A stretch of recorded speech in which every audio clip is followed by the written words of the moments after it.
देखो भाई, definition definition तो मुझ पे खेलना नहीं आता। हम लोग या तो खेलेंगे डायग्राम डायग्राम, या फिर हम लोग खेलने वाले हैं कहानी कहानी। मतलब एग्जैक्ट कहानी के रूप में हम इसको समझेंगे। चूहे भाई साहब हमारे यहाँ पर क्या हो गए, डाय यानी मर गए। मंदिरों में क्या होता है, हमारा घंटा होता है। तो हेलो पिजन, स्वागत है आप लोगों का फिर से मेरी एक नई वीडियो में, जिसका हमारा टॉपिक होने वाला है photosynthesis in higher plants one shot. यानी आज की इस वीडियो में हम लोग फोटोसिंथेसिस इन हायर प्लांट्स वाले चैप्टर को वन शॉट में हम लोग पूरा करेंगे। क्योंकि बहुत सारे डाउट्स आ रहे थे इस चैप्टर को लेके, पता नहीं क्यों ये चैप्टर आप लोगों को इतना टफ लग रहा है, बट ये बहुत हलवा चैप्टर है। आज की वीडियो के बाद तो आप लोगों को हलवा ही लगने वाला है। तो बिना टाइम वेस्ट करे स्टार्ट करते हैं, वन शॉट इसका कंप्लीट करते हैं। एक एक चीज इसमें आज हम लोग कवर करने वाले हैं एनसीईआरटी से लेकर। तो फटाफट से बिना देरी करे शुरू करते हैं। चलो सबसे पहले स्टार्ट करते हैं। कुछ हमारे एक्सपेरिमेंट्स थे, कुछ साइंटिस्ट थे जिन्होंने कुछ एक्सपेरिमेंट किए थे। तो पहले वो एक्सपेरिमेंट्स पढ़ लेते हैं। देखो भाई, डेफिनेशन डेफिनेशन तो मुझ पर खेलना नहीं आता। हम लोग या तो खेलेंगे डायग्राम डायग्राम, या फिर हम लोग खेलने वाले हैं कहानी कहानी। तो सबसे पहले हम लोग करेंगे इस कहानी, मतलब एग्जैक्ट कहानी के रूप में हम इसको समझेंगे। वो एकदम एग्जॉस्टेड होकर बैठे हुए हैं, ठीक है। तो यहाँ पर क्या हो जाएंगे, हमारे चूहे भाई साहब डाई हो जाएंगे। फिर उन्होंने दिमाग लगाया, क्यों ना मैं एक और एक्सपेरिमेंट करूं, मैं प्लांट को ला कर रख दूं। उस टाइम ये पता नहीं था कि प्लांट ही ऑक्सीजन वगैरह रिलीज कर रहा है। वही पता करने के लिए उन्होंने एक्सपेरिमेंट परफॉर्म किया है। तो उन्होंने यहाँ पर क्या करा, एक मिंट प्लांट को ला कर दिया, जो कि हाई अमाउंट में O2 रिलीज करता है। तो ये मिंट प्लांट यहाँ पर रख दिया, चूहा रख दिया, कैंडल लग दिया। सेम वही कंडीशन से सेटअप, बस यहाँ पर मिंट प्लांट को ऐड करा है। याद रखो ये प्लांट कौन सा है, मिंट। ये मैं हवा में ही नहीं बता रही हूँ, ये एनसीईआरटी में लिखा हुआ है और इस पर क्वेश्चन भी आता है कि कौन सा प्लांट यूज करा था। कौन सा प्लांट करा था, मिंट प्लांट, ठीक है। ओके, मिंट प्लांट रख दिया। अब क्या हुआ, कैंडल बर्न हुई, इसने रिलीज कर दी क्या, CO2। कैंडल अपना काम कर रही है, चूहा भाई सब यहाँ बैठे हुए हैं। ये सोच रहे हैं कहीं उसकी तरह मेरा भी काम ना हो जाए, लेकिन ऐसा नहीं होगा। क्यों नहीं होगा, क्योंकि यहाँ पर बैठा है हमारा प्लांट, ग्रीन प्लांट, जो कि क्या कर रहा है, फोटोसिंथेसिस प्रोसेस करेगा। बंदा फोटोसिंथेसिस प्रोसेस करेगा यहाँ पर अपना, मेनली अपने प्लांट की। वो थोड़ी सोचेगा कि यार मेरे साथ कुछ एक्सपेरिमेंट हो रहा है और शांति से बैठ जाता हूँ। वो तो अपना प्रोसेस जो है वो तो चालू ही रखेगा, ठीक है। तो ये क्या करेगा, अरे CO2 आ रही है, अब प्लांट तो खुश, उसको तो CO2 चाहिए। प्लांट क्या करता है, CO2 लेता है, ऑक्सीजन देता है। प्लांट भाई साहब जी तो खुश हो गए, वाह CO2 आ रही है, CO2 आ गई। इन्होंने CO2 अपना ले ली और ये अपना फोटोसिंथेसिस प्रोसेस करने के लिए लग गए। फिर इन्होंने बदले में क्या रिलीज कर दिया, O2 रिलीज कर दिया। किसने, प्लांट ने। फोटोसिंथेसिस प्रोसेस करा, CO2 ली और O2 रिलीज कर दी। तो अब जार में क्या हो गई भाई, O2 हो गई। ये O2 इन चूहे भाई साहब ने ले ली। अब ये CO2 चूहे भाई साहब CO2 रिलीज कर रहे हैं, कैंडल CO2 रिलीज कर रही है, वो प्लांट CO2 से ऑक्सीजन में कन्वर्ट करके इनको ऑक्सीजन प्रोवाइड करवा रही है। और ये जो हमारे चूहे भाई साहब हैं, अब हो रहेंगे हमारे अलाइव, यानी जिंदा रहेंगे। यहाँ पर कितना बड़ा रोल है, आप लोग देखो कि प्लांट यहाँ पर ऑक्सीजन प्रोड्यूस कर रहा है, तो चूहे भाई साहब यहाँ पर हमारे जिंदा है। यानी ऑक्सीजन का कितना बड़ा रोल है प्लांट की ग्रोथ में, जिसको हम क्या बोलते हैं, बेल बोलते हैं। तो यहाँ पर हमने किसका यूज करा है, बेल जार का यूज करा है। यानी प्रीस्ट, प्रीस्ट समझ में आया, यानी पंडित पुजारी। और पंडित पुजारी कहाँ होते हैं, मंदिर में। मंदिरों में क्या होते हैं, बैल होती है, यानी घंटा होता है। तो इससे आप याद कर सकते हो कि जोसेफ प्रिस्टले ने कौन सा एक्सपेरिमेंट परफॉर्म किया था, बेल जार वाला आपका एक्सपेरिमेंट परफॉर्म किया था। और उसमें क्या क्या हुआ था, ये कहानी मैंने आपको बड़े अच्छे से समझा दी है, तो आप लोग के दिमाग में रहनी चाहिए। यहाँ पर मैं आप लोग केवल डायग्राम डायग्राम खेलूं, लेकिन अगर आपको चाहिए कि नहीं मुझे डायग्राम समझ में नहीं आता, मुझे तो थ्योरी चाहिए, तो उसके लिए मैं एक सेपरेट लेक्चर तैयार करूंगी, जिसमें आप लोग को फुल थ्योरी से पढ़ाऊंगी। क्योंकि ये वन शॉट वीडियो है, तो मैं उसको जल्द से जल्द और बड़े, मतलब इस स्टोरी में आप लोग कुछ कमी लगी, इतनी बढ़िया प्यारी सी तो स्टोरी थी, और यही चीज मैं आप लोगों को थ्योरी में लिख के दे दूंगी, तो वही चीज हो जाएगी। लेकिन फिर भी अगर आप लोग चाह रहे हो कि नहीं मुझे तो थ्योरी से करनी है, तो आप लोग कमेंट सेक्शन में जाके कमेंट कर दो कि मुझे थ्योरी से एक्सप्लेनेशन चाहिए। वो वीडियो थोड़ी लंबी हो सकती है, भले ही लंबी होगी, लेकिन वो आपको थ्योरी के साथ मिलेगी, डायग्राम के साथ मिलेगी, बिल्कुल बेस्ट एक्सप्लेनेशन के साथ मिलेगी। क्योंकि ये वन शॉट वीडियो है, तो वन शॉट वीडियो मुझे थोड़ा जल्दी कवर करना पड़ेगा, ताकि आप लोगों का टाइम वेस्ट ना हो। जो बच्चे पढ़कर आ रहे हैं उनके रिवीजन के लिए वीडियो जो है एकदम परफेक्ट है। ऑल्सो आप लोगों को भी समझ में आएगा, अगर आपने नहीं भी पढ़ रखा है ना, डोंट वरी, आप लोगों को फिर भी समझ में आएगा। बस आप इसके बाद एक बार एनसीईआरटी रीड कर लेना, ठीक है। नेक्स्ट एक्सपेरिमेंट पे चलते हैं। डेफिनेशन वगैरह एनसीईआरटी वालों ने बढ़िया से लिखी हुई है, देखो जरा। CO2 इस, हालांकि ये सारे जितने भी नोट्स हैं सब एनसीईआरटी से ही है, ठीक है।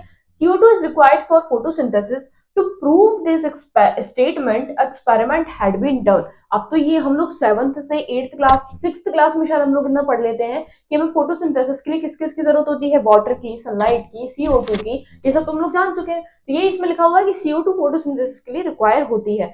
लेकिन इस स्टेटमेंट को प्रूव करने के लिए एक एक्सपेरिमेंट हुआ। क्या एक्सपेरिमेंट बताओ जरा, देखो जरा एक्सपेरिमेंट क्या हुआ। A part of a leaf enclosed in test tube contain KOH soaked cotton। एक क्या करा एक साइंटिस्ट भैया ने, क्या करा कि एक उन्होंने लीफ उठा ली और लीफ के एक पार्ट को कहाँ रख दिया, टेस्ट ट्यूब में रख दिया, जिसमें क्या था, KOH सोक्ड कॉटन थी, यानी एक ऐसी कॉटन थी जिसने अपने अंदर KOH को सोक्ड कर रखा था। ठीक है, because KOH is a CO2 absorber. क्यों भाई, क्यों KOH को क्यों रखा था उन्होंने, क्योंकि KOH यहाँ पर हमारा CO2 एब्जॉर्बर है, यानी वो CO2 को एब्जॉर्ब कर लेता है अच्छे से। while the other part is exposed to air। अब एक पार्ट क्या करा उन्होंने, टेस्ट ट्यूब में रख दिया, जिसमें क्या थी, KOH सोक्ड कॉटन थी। उसका जो दूसरा पार्ट था वो उन्होंने हवा में, मतलब बाहर एयर की तरफ, मान लो बोतल है उसमें टेस्ट ट्यूब में से रख दिया, और जो दूसरा पार्ट था वो अपना एक्सपोज टू एयर यानी हवा की तरफ करके रख दिया। Then this setup placed in light for the some time. अब जो इन्होंने सेटअप तैयार करा है उसको लाइट में रख दिया कुछ देर के लिए। लाइट क्या मतलब, ट्यूब लाइट नहीं, सनलाइट में। ठीक है, तो इस सेटअप को उठाकर उन्होंने सनलाइट में रख दिया कुछ देर के लिए। आगे देखो जरा क्या होता है। उसके बाद क्या हुआ, after some time found that the part expose to air is tested positive for starch but the part contain KOH is tested negative. तो क्या हुआ, हम लोगों ने क्या करा, टेस्ट ट्यूब में अपना पार्ट ली, एक लीफ ली, उसके आधे पार्ट को हम लोगों ने टेस्ट ट्यूब में रख दिया, जिसमें क्या थी, KOH सोक्ड कॉटन थी, एंड आधे पार्ट को हमने एयर में रख दिया। उस पूरे सेटअप को उठा के हम लोगों ने किस में रख दिया, सनलाइट में। कुछ देर बाद उसमें ये देखा गया कि जो पार्ट एयर पे था, यानी एयर से एक्सपोज्ड था, उस पार्ट को हमने जब टेस्ट करा तो वो निकला पॉजिटिव फॉर स्टार्च, यानी उसमें स्टार्च आपका बन रहा था।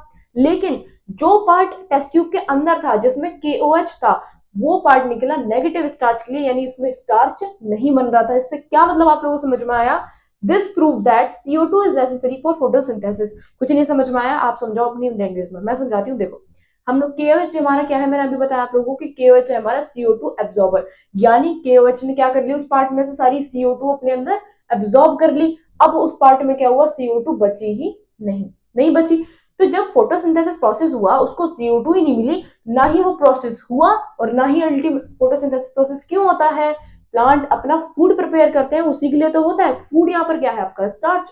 प्लांट अपना फूड प्रिपेयर करते हैं, उसी प्रोसेस को बोलते हैं फोटोसिंथेसिस।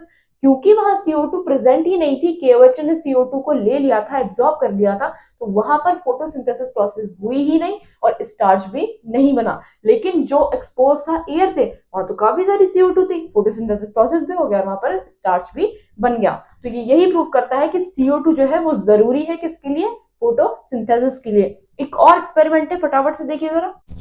अब इसी एक्सपेरिमेंट को देखकर हमारे आए जोसेफ साहब, जिन्होंने कहा मैं भी एक एक्सपेरिमेंट करता हूं, मैं तुम्हें बताऊंगा कि हमारी जो एनवायरमेंट, हमारे लिए ऑक्सीजन का, यानी एयर बोल सकते हो आप लोग, एयर या ऑक्सीजन का क्या रोल है। देखो जरा, similarly Joseph Priestley perform experiment for reveal the essential role of air और ऑक्सीजन। एयर या ऑक्सीजन का रोल उन्होंने बताया for growth of green plants की, ग्रीन प्लांट्स की ग्रोथ के लिए हमारे लिए जो ऑक्सीजन है या एयर है, वो एयर में क्या होता है, ऑक्सीजन होती है, CO2 होती है, सब प्रकार की गैसेस होती हैं। तो एयर या फिर ऑक्सीजन का क्या रोल है हमारे एनवायरमेंट, हमारे ग्रीन प्लांट्स के लिए, कि वो ग्रोथ कर सके, वो उन्होंने यहाँ पर बताया हमारे जोसेफ प्रिस्टले ने।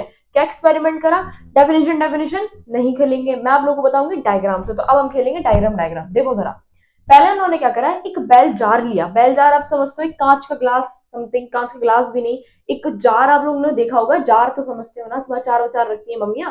तो एक ग्लास का जार लिया, ट्रांसपेरेंट, ताकि अंदर का सब कुछ दिख सके। वो उन्होंने क्या करा, एक तो लिया चूहा, पकड़ लिया अपने घर में से, और एक ले ली उन्होंने कैंडल। चूहे को और कैंडल को रखा और उसके ऊपर जार को ढक दिया। अब ये कहीं से भी खुला नहीं हुआ, यानी यहाँ पर इसकी एयर की आउटकम इनकम जो होती है वो कुछ भी नहीं हो रही है। ठीक है, जार को अपना, जार के इसके ऊपर रख दिया, अंदर क्या है, चूहा और कैंडल। ठीक है, अब देखो जरा, कैंडल जैसे जैसे बर्न हुई, तो ये हम बचपन से पढ़ते हुए आ रहे हैं केमिस्ट्री में कि कैंडल जो बर्न होती है तो वो कौन सी गैस प्रोड्यूस करती है, CO2 प्रोड्यूस करती है। तो कैंडल ने नॉर्मली CO2 प्रोड्यूस करी। यहाँ पर बैठे हैं सब चूहे साहब। अब एक बात बताओ, आपको एक बंद डब्बे में बंद कर दिया जाए, वहां पर खूब सारी कैंडल्स वगैरह या फिर कोई फायर आप लोगों को बर्निंग किसी भी चीज की वहां पर कर दी जाए तो आप लोग कितना जल्दी सफोकेशन फील होने लग जाता है, क्योंकि कोई भी क्या बोलते हैं उसको एग्जॉस्ट वगैरह अगर वहां पर नहीं है तो एकदम से सफोकेशन फील हो जाता है या नहीं हो जाता। तो सेम यहाँ पर ये चीज हो रही है कि बैल जार रख दिया है, यहाँ पर चूहे भाई साहब बैठे हैं, कैंडल रख दी है, कैंडल को कर दिया इन्होंने बर्न। अब कैंडल अपना काम कर रही है, CO2 रिलीज कर रही है, ये भाई साहब को कहीं से ऑक्सीजन ही नहीं मिल रही, तो ये भाई साहब क्या हो जाएंगे, डाई हो जाएंगे। तो ये चूहे भाई साहब हमारे यहाँ पर क्या हो गए, डाई यानी मर गए, क्योंकि उन्हें कहीं से ऑक्सीजन या फिर एयर मिल ही नहीं, ऑल्सो हम लोगों के लिए भी। ठीक है, तो होप आप लोगों को एक्सपेरिमेंट समझ में आया होगा। आप लोग याद ऐसे कर सकते हो कि किस साइंटिस्ट ने कौन सा एक्सपेरिमेंट करा था, तो मेरे पास एक ट्रिक भी आप लोग देख सकते हो, जोसेफ प्रिस्टले। प्रिस्टले में सब केवल प्रीस्ट अगर निकाल कर देखो तो प्रीस्ट माने क्या होता है, पंडित या पुजारी जो कि मंदिरों में काम करते हैं। तो वो अब मंदिरों में काम कर रहे हैं, तो मंदिरों में क्या होता है, हमारा घंटा होता है। अब क्या हुआ, using a similar setup Jain engine house performed experiment. अब उसी के सिमिलर सेटअप से जैन इंजन हाउस ने फिर एक्सपेरिमेंट परफॉर्म किया, क्यों, to reveal the role of sunlight in photosynthesis. क्योंकि ये चैप्टर क्या है, फोटोसिंथेसिस। तो फोटोसिंथेसिस में जो जो चीजें हमारी यूज होती हैं उन्हीं को यहाँ पर एक्सपेरिमेंट के द्वारा प्रूव किया जा रहा है। तो सबसे पहले हम लोगों ने क्या करा, CO2 को करा, देन हम लोगों ने ऑक्सीजन को करा, एयर को करा, देन हम लोग अब किसको करने वाले हैं, सनलाइट को। कैसे, देखो जरा, he took a similar setup placed once in dark and once in light. मैं आप लोगों को बताती हूँ, देखो बिल्कुल सेम तो नहीं लिया लेकिन सिमिलर सेटअप लिया था वो बेल जार की तरह। देखो क्या करा उन्होंने, एक अपना ग्लास का जार लिया नॉर्मली, एंड इसमें क्या था, ये एक्वाटिक प्लांट्स थे कुछ, ठीक है, क्या थे, एक्वाटिक प्लांट्स है जितने भी। ये देखो पानी है, जार है, ग्लास का जार है, उसके अंदर एक्वेरियम आप लोगों ने देखा होगा, तो पानी भर देते हैं, तो ये पानी है, उसके अंदर क्या है, सारी एक्वाटिक प्लांट्स है, ग्रीन ग्रीन देख रहा है, एक्वाटिक प्लांट्स है। तो उन्होंने क्या करा कि इसके आधे हिस्से को देखो, placed once in dark and once in sunlight, लेकिन मैंने क्या करा, इसको आधा रख दिया, आधे में सब लोगों को समझाने के लिए और अच्छे से समझ में आएगा। मैंने ये लेकर इसका आधा हिस्सा, मैंने क्या, साइंटिस्ट ने लेकर ये आधा हिस्सा डार्क में रख दिया और ये आधा हिस्सा लाइट में रख दिया, या फिर एक बार डार्क में एक बार लाइट में, ऐसे भी हो सकता है, ठीक है, ऐसे रख दिया। अब क्या हुआ, क्योंकि सनलाइट की हमें यहाँ पर चाहिए थी जरूरत फोटोसिंथेसिस के लिए, यही तो प्रूव करा जा रहा है कि सनलाइट की जरूरत कैसे है। उस टाइम पर तो पता नहीं था कि सनलाइट की भी जरूरत पड़ती है, तो जस्ट ये पता करने के लिए कि सनलाइट की पड़ती है कि नहीं पड़ती है, तभी तो साइंटिस्ट ने परफॉर्म किया है, ठीक है। तो उन्होंने डार्क में रख दिया आधा हिस्सा और आधा किसमें रख दिया, उन्होंने सनलाइट में रख दिया। अब क्या हुआ, जो सनलाइट वाला हिस्सा था उसमें प्लांट्स ने कर लिया अपना फोटोसिंथेसिस प्रोसेस, हो गया नॉर्मली, और क्या हो गया, बबल बनने लग गए। बबल से यहाँ पे क्या हो रहा है, क्योंकि वो बबल इसलिए बन रहे हैं ऑक्सीजन गैस की वजह से। आप लोग पानी में जाओ, स्विमिंग पूल में जाते होंगे, पानी में जाओ अपना, और वहां पे जाके आप लोग सांस लो या सांस छोड़ो, तो तुम बबल से उठते नहीं उठते, इतने तो आप लोग बड़े हो गए, सबको समझ में आता होगा, ठीक है। तो बबल से उठते हैं, तो वो बबल किसके थे, यानी ये दिखा रहे थे बबल कि इन प्लांट्स में सनलाइट की वजह से फोटोसिंथेसिस प्रोसेस हो चुका है, प्लांट्स अपने O2 रिलीज कर रहे हैं, जिसकी वजह से पानी में क्या हो रहे हैं, बबल क्रिएट हो रहे हैं।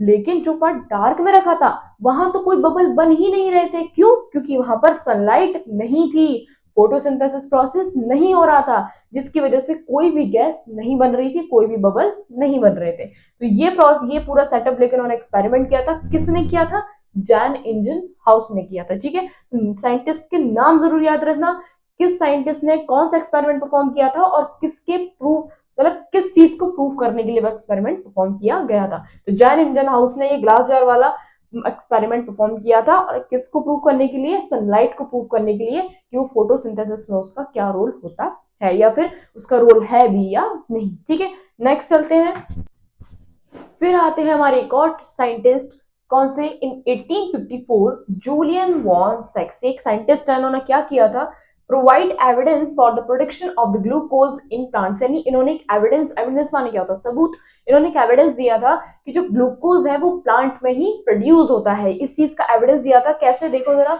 हिज लेटर स्टडीज, जब इन्होंने बाद में इस चीज के बारे में पढ़ा था तो उन्होंने क्या शो किया, shows that glucose usually stores as a starch, इन्होंने बताया कि जो पहली बात तो ग्लूकोज है वो हमारे प्लांट्स में ही प्रोड्यूस होता है, पहली चीज। दूसरी चीज उन्होंने बताई कि जो ग्लूकोज है वो स्टोर होता है एज अ स्टार्च, और कहाँ पे स्टोर होता है, कोई प्लांट का ना ग्रीन सब्सटेंस है वहां पर जाके जो ग्लूकोज है वो स्टोर होता है। लेकिन today we know that is chlorophyll, आज के टाइम में हम लोग जानते हैं कि वो ग्रीन सब्सटेंस क्या है, क्लोरोफिल है। बट ये बात जूलियस वॉन सेक्स को नहीं पता थी, इन्होंने बस ये फाइंड किया था कि जो ग्लूकोज है वो प्लांट में प्रोड्यूस होता है, स्टोर होता है स्टार्च की फॉर्म में, और कहाँ होता है कि प्लांट में एक ग्रीन सब्सटेंस है वहां स्टोर होता है। लेकिन उन्हें ये नहीं पता था कि वो क्या है, हमारा क्लोरोफिल, या आज के टाइम में जानते हैं। Is located in special body call chloroplast. Chlorophyll कहाँ प्रेजेंट होता है, क्लोरोप्लास्ट में। ये भी नहीं पता था जूलियस वोसेक्स को, हम लोगों को पता है ना। उन्होंने इस क्लोरोप्लास्ट को क्या नाम दिया था, स्पेशल बॉडी नाम दिया था, और क्लोरोफिल को क्या नाम दिया था, ग्रीन सब्सटेंस नाम दिया था। तो हो सकता है इस पर भी क्वेश्चन बना सकते हैं एनटीए वाले कि जो क्लोरोप्लास्ट है, जो क्लोरोफिल है, उसको जूलियस वोसेक्स ने क्या कहा था, ग्रीन सब्सटेंस, और जो क्लोरोप्लास्ट है उसको क्या बोला था, एक स्पेशल बॉडी जहां पर क्या होता है आपका क्लोरोफिल होता है। ठीक है, तो ये जूलियन वॉसेक्स ने एक एविडेंस दिया था कि हमारी जो प्लांट में ग्लूकोज प्रोड्यूस होता है, कहाँ होता है, कैसे होता है, किस फॉर्म में होता है। ठीक है, आगे बढ़ते हैं। अब देखो जरा नेक्स्ट एक्सपेरिमेंट किसने किया था, आपका एक्सपेरिमेंट बाय टी.डब्ल्यू. एंगलमैन। अब जो आपका नेक्स्ट एक्सपेरिमेंट है वो आपका किया है टी.डब्ल्यू. एंगलमैन ने। क्यों, कब करा है, 1843 टू 1909। मतलब आप लोग देख सकते हो कि हम लोग तो इन एक्सपेरिमेंट्स को 2 मिनट में, 1 मिनट में यूं ही पढ़ लेते हैं, बट इन लोगों को एक्सपेरिमेंट करने में कितना टाइम लग रहा है। अब ये जो टोटल एक्सपेरिमेंट है वो यहाँ से लेकर यहाँ तक है खत्म, बट देखो इन्हें टाइम कितना लगा, 1843 से 1909, कितने साल लगे उन्होंने एक्सपेरिमेंट करने में। अब करा क्या है एक्सपेरिमेंट, देखो तो सही बेचारे कितनी साल की मेहनत। देखो, using a prism he split light put green alga Cladophora. यानी इन्होंने क्या क्या करा, आप लोग डायग्राम में देख सकते हो कि इन्होंने एक प्रिज्म लिया, और एक जो हम लोग क्या करते हैं, प्रिज्म पे अगर हम व्हाइट लाइट मारे तो वो क्या हो जाता है, 7 कलर्स में आकर डिस्ट्रीब्यूट हो जाते हैं। कौन से होते हैं वो 7 कलर्स, विबग्योर। ये हम बचपन से पढ़ते हैं, बचपन से पैदा होते नहीं, 6-7 क्लास से पढ़ते आ रहे हैं। ठीक है, पुट ग्रीन एल्गा क्लेडोफोरा, और इन्होंने एक बॉक्स लिया या फिर एक ग्लास चैम्बर बोल सकते हो, उसमें उन्होंने ग्रीन एल्गा यहाँ पर रख दिया, और प्रिज्म से क्या मारा उन्होंने, एक प्रिज्म की लाइट मारी, लाइट स्प्लिट करी, जिसके यहाँ पर बहुत सारे आगे क्या बन गए, स्पेक्ट्रम्स बन गए with suspension of the aerobic bacteria. अब उन्होंने इस ग्लास चैम्बर में क्लैडोफोरा एल्गा लिया, एल्गा समझते हो, एल्गी, क्लैडोफोरा ग्रीन एल्गी, तो क्लैडोफोरा एल्गा लिया, और क्या लिया उसके साथ में, एरोबिक बैक्टीरिया का सस्पेंशन लेके उसमें डाल दिया। यानी इसमें क्या थे, जिस सस्पेंशन में क्या थे, बहुत सारे एरोबिक बैक्टीरिया थे। He noticed that aerobic bacteria accumulated mainly in the region of blue and red light of spectrum। ये क्यों हो रहा है भाई, ऐसा क्यों हो रहा है, क्या था इसका मतलब कि जब उन्होंने प्रिज्म मारी और जो उनके लाइट उनके जाकर स्प्लिट हो गए, तो जहां पर हम लोग विबग्योर पढ़ते आते हैं ना, देखो ये विबग्योर के ऑर्डर में ये लाइन आकर स्प्लिट हुई, तो जहां पर ब्लू रीजन था, यानी जहां पर ब्लू लाइन स्प्लिट हो रही थी, जहां पर रेड लाइन आके स्प्लिट हो रही थी, उस रीजन में ये देखने के लिए मिला कि जो एरोबिक बैक्टीरिया थे वो ब्लू और रेड रीजन में ही ज्यादा एक्यूमुलेट हो रहे थे। मतलब उससे ज्यादा जो एरोबिक बैक्टीरिया थे वो वहीं पर जाकर हमें दिख रहे थे, सबसे ज्यादा वहीं पर एक्यूमुलेट हो रहे थे, जिनकी क्वांटिटी ब्लू और रेड रीजन में सबसे ज्यादा थी। किसकी, एरोबिक बैक्टीरिया की। अब ऐसा हो क्यों रहा था वो देखिए, it is because chlorophyll A and chlorophyll B has an absorption spectra blue and red respectively. समझ में आया, नहीं आया समझ में, मैं समझाती हूँ। क्लैडोफोरा क्या होगा, अपना ग्रीन एल्गा है, यानी वो फोटोसिंथेसिस प्रोसेस करेगा, अपना फोटोसिंथेसिस प्रोसेस करके क्या करेगा, वो ऑक्सीजन रिलीज करेगा। और एरोबिक बैक्टीरिया किसके भूखे हैं, ऑक्सीजन के भूखे हैं, है क्या नहीं, anaerobic oxygen without oxygen, aerobic with oxygen. Aerobic bacteria हमारे ऑक्सीजन के भूखे हैं। तो क्योंकि इसमें देखा गया कि क्लोरोफिल ए और क्लोरोफिल बी, जो कि मेन क्लोरोफिल होते हैं, जो फोटोसिंथेसिस प्रोसेस में सबसे ज्यादा जो आपका प्लांट प्रोड्यूस, सबसे ज्यादा जो आपको फूड प्रोड्यूस करते हैं या फिर ऑक्सीजन प्रोड्यूस करवाते हैं, वो मेनली क्लोरोफिल ए और क्लोरोफिल बी ही करवाते हैं।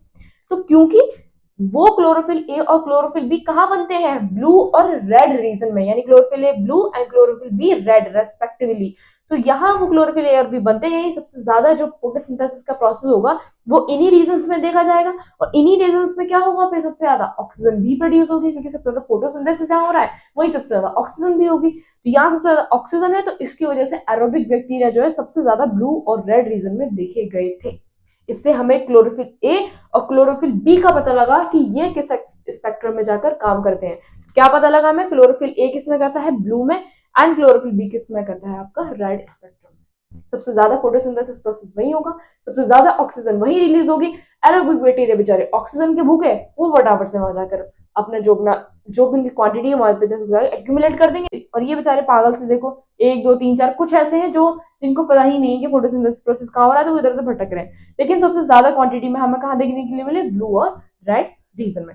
यही था पूरा टी.डब्ल्यू. एंगलमैन का एक्सपेरिमेंट। याद आप लोग कर सकते हो, टी.डब्ल्यू. एंगलमैन नाम में ही एंगल आ रहा है, प्रिज्म में हम क्या करते हैं, पूरी फिजिक्स निकाल दी तुम लोगों ने, पढ़ पढ़ के प्रिज्म में एंगल ही तो फाइंड करना होता है बस। ऐसे करके आप लोग याद कर सकते हो। नेक्स्ट देखिए जरा, देखो जरा नेक्स्ट सेंटेंस आते हैं हमारे, कॉर्नेलियस वैन नील। इन्होंने क्या देखा, देखो जरा, when studied about purple green bacteria, यानी जब ये कॉर्नेलियस वैन नील जो साइंटिस्ट हैं, ये स्टडी कर रहे थे पर्पल ग्रीन बैक्टीरिया के बारे में, तो उन्होंने क्या देखा, conclude that in green plants H2O is the hydrogen donor, यानी इन्होंने देखा कि ग्रीन प्लांट्स में जो हाइड्रोजन डोनर होता है, यानी जो प्लांट्स को हाइड्रोजन देता है, वो कौन होता है आपका, H2O यानी वाटर होता है। लेकिन but in purple and green sulphur bacteria, क्योंकि पर्पल ग्रीन बैक्टीरिया को ही स्टडी कर रहे थे, तो उसमें इन्होंने देखा कि पर्पल ग्रीन सल्फर बैक्टीरिया में जो हाइड्रोजन डोनर होता है वो कौन होता है आपका, H2S होता है। तो इस पूरे स्टेटमेंट में यही है कि इन्होंने ये देखा कि जब ये पर्पल ग्रीन बैक्टीरिया को स्टडी कर रहे थे, तो इन्होंने देखा जो हाइड्रोजन डोनर है वो है H2S,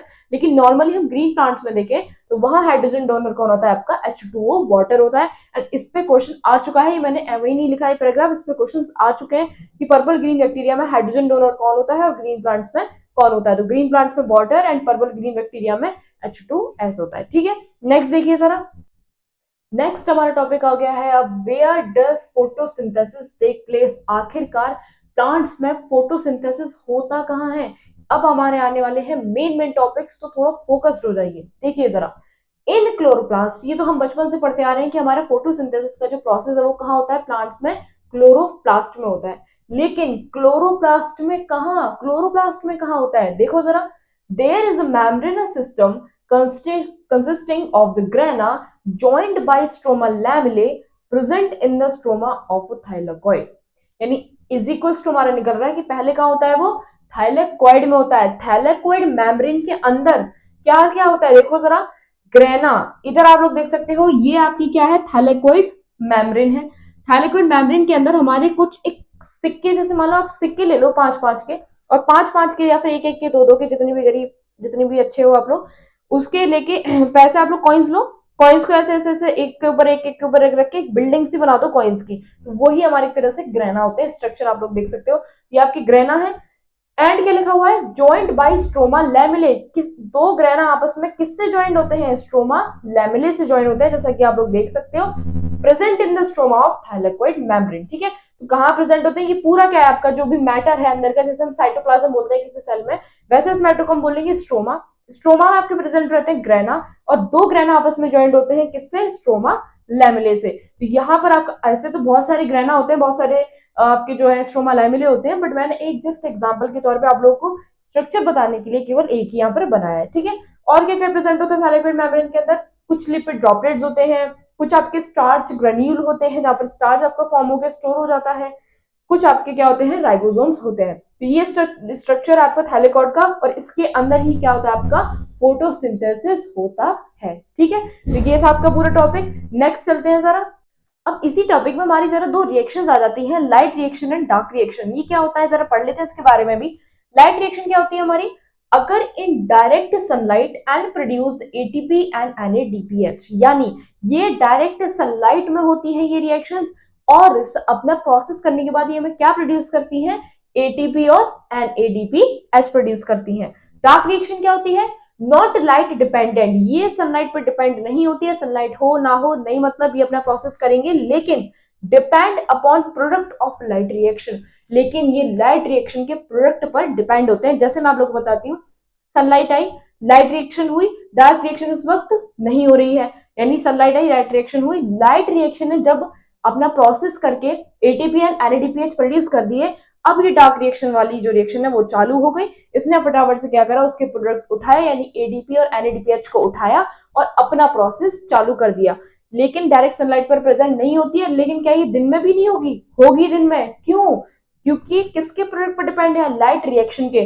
तो सनलाइट जैसे जैसे प्रोसेस करती जाएगी, अपना प्रोडक्ट निकालती जाएगी, डार्क रिएक्शन क्या कर लेगी, उसके प्रोडक्ट को उठा लेगी। जब उसका प्रोडक्ट, जैसी मानो सनलाइट चली गई, लाइट रिएक्शन होनी बंद हो गई, यानी उसके प्रोडक्ट निकलने बंद हो गए, तो डार्क रिएक्शन भी वहां पर स्टॉप हो जाएगी। ठीक है, तो ये बात ध्यान रखना है, नीट में क्वेश्चन आता है कि डार्क रिएक्शन क्या होती है, ये डिपेंड होती है प्रोडक्ट ऑफ लाइट रिएक्शन पे, यानी लाइट रिएक्शंस के प्रोडक्ट पर, लेकिन डायरेक्ट सनलाइट पर डिपेंड नहीं होती। और जो लाइट रिएक्शन है वो डायरेक्ट सनलाइट पर डिपेंड होती है, और एज अ प्रोडक्ट वो क्या निकालती है, एटीपी और NADPH निकालती है। ठीक है, नेक्स्ट चलते हैं।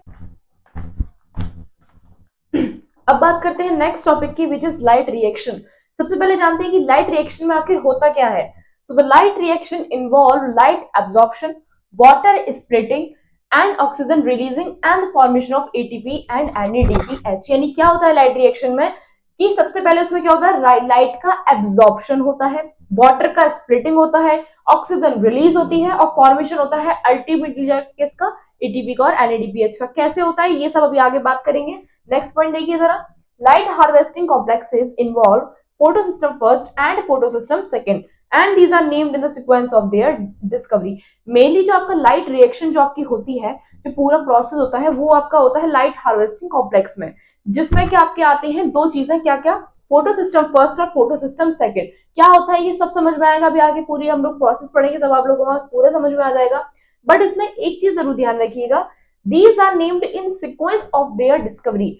फोटो सिस्टम फर्स्ट और फोटो सिस्टम सेकंड इस बेस्ड पर नाम नहीं रखा गया कि शायद फोटो सिस्टम फर्स्ट जो है वो आपका पहले वर्क करता होगा, शायद इस वजह से उसको फोटो सिस्टम फर्स्ट बोला है, और जो सेकंड वाला है वो दोबारा दूसरी बार में वर्क करता होगा, ऐसा नहीं है। ये नेम्स इनके रखे गए इनकी डिस्कवरी पर, क्योंकि सबसे पहले फोटो सिस्टम फर्स्ट फाइंड किया गया था, इसलिए उसको नाम दिया है फोटो सिस्टम फर्स्ट। लेकिन ये आपका सेकंड टाइम पे काम करता है। लेकिन जो फोटो सिस्टम सेकंड है ये आपका फोटो सिस्टम के बाद फाइंड किया गया था, इसलिए इसको नाम दिया है फोटो सिस्टम सेकंड। लेकिन जो सबसे पहला काम होता है वो फोटो सिस्टम सेकंड में ही होता है। नहीं समझ में आ रहा, डोंट वरी, अभी समझ में आएगा जब हम लोग पूरा प्रोसेस का करेंगे। तो देखते हैं जरा कुछ आगे के कुछ पॉइंट्स, देन उसके बाद मूव ऑन करते हैं इसके प्रोसेस पे। नेक्स्ट पॉइंट्स की बात करते हैं। पहला पॉइंट क्या है, LHC are made up of 100 pigment molecules except one molecule of chlorophyll A forming LHC called the antennae। यानी LHC हमारा, LHC यहाँ पर क्या है, मैंने अभी पिछले बताया था आपको क्या है, लाइट हार्वेस्टिंग कॉम्प्लेक्स। ये मिलके बना होता है आपका हंड्रेड्स ऑफ पिगमेंट मॉलिक्यूल से, लेकिन इसमें आपका one molecule of chlorophyll A present नहीं होता, और जिसको हम क्या बोल देते हैं, एंटेने बोल देते हैं। आई नो अभी आपके LHC वगैरह कुछ भी समझ में नहीं आ रहा होगा, अभी समझ में आएगा जब हम लोग को डायग्राम के थ्रू आप लोग को समझाऊंगी, बट जस्ट इसको एक बार माइंड में रखो। नेक्स्ट देखो, ये वाला पॉइंट है इंपॉर्टेंट बहुत ज्यादा, तो इसको जरा सुनना, क्योंकि इसके लिए कोई डायग्राम की जरूरत नहीं है, ये आपको थ्योरी से समझ में आना चाहिए। देखो जरा, इन PS फर्स्ट यहाँ पर आपका है photo system first, the reaction chlorophyll A has an absorption peak at 700 nanometer and hence called the P700। यानी आप लोगों को दिमाग में क्या चीज रखनी है, जहां भी आपका फोटो सिस्टम फर्स्ट नाम आ रहा है तो वहां से आपको P700 याद रखना है। क्यों, P से यहाँ पर है आपका फोटो सिस्टम एंड 700 नैनोमीटर क्या है इसका, क्लोरोफिल ए का एब्जॉर्प्शन पीक है। यानी जब आपका फोटो सिस्टम फर्स्ट वर्क कर रहा होगा उस टाइम जो क्लोरोफिल ए का एब्जॉर्प्शन पीक होगा वो होगा आपका 700 नैनोमीटर। दैट्स व्हाई इसको नाम दिया गया है P700। फोटो सिस्टम सेकंड की बात, सेकंड पॉइंट देखो जरा, इन PS सेकंड यानी photo system second absorption maxima at 680 nanometre called the P680। क्योंकि फोटो सिस्टम सेकंड में जो क्लोरोफिल ए का एब्जॉर्प्शन है वो आपका 680 नैनोमीटर पर हो रहा है, दैट्स व्हाई हम इसको क्या बोल रहे हैं, P680 बोल रहे हैं। एंड PS1, क्योंकि PS1 में जो क्लोरोफिल का एब्जॉर्प्शन था वो कितना हो रहा था आपका 700 नैनोमीटर, इसलिए हम उसको बोलते हैं P700। ठीक है, समझ में आया आप लोगों को। PS सेकंड को हम जानेंगे P680 के नाम से एंड PS1 को हम जानेंगे P700 के नाम से, तो उस चीज को जरा माइंड में रखना। इस वीडियो में हमारा इतना ही था। अब बाकी के आपके जितने भी बचे टॉपिक्स हैं वो हम लोग कवर करेंगे पार्ट 2 वीडियो में। बाकी के टॉपिक्स जैसे आपके इलेक्ट्रॉन ट्रांसपोर्ट चेन हो गया, cycle and non cyclic photophosphorylation हो गया, कीमोस्मोटिक हाइपोथेसिस, कैल्विन पाथवे, जितनी भी टॉपिक्स बचे वो हम लोग कवर करेंगे पार्ट 2 में। बाकी अभी तक के लिए इतना ही। Thank you so much.